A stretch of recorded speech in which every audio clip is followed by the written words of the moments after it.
বিসমিল্লাহ।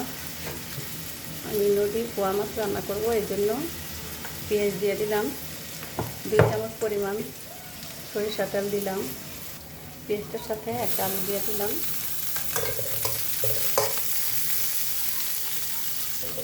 1 চামচ পরিমাণ লবণ দিলাম, 2 চামচ পরিমাণ আদা রসুন দিলাম, আধা চামচ মরিচের গুঁড়া, আধা চামচ ধনে গুঁড়া, আধা চামচ হলুদের গুঁড়া, একসাথে মশলাগুলো কষে নেবে। দিয়ে দেবো একটু পানি, দিয়ে দিলাম কয়েক কোয়া রসুন আর হলো কাঁচামরিচ। মশলা কষানো হয়ে গেছে, এখন মাছগুলো দিয়ে দিব।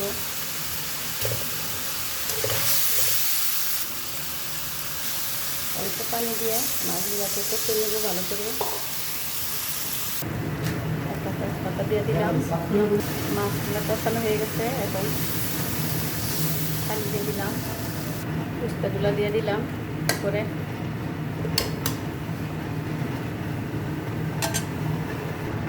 দিয়ে দিব এখন ধনে পাতা।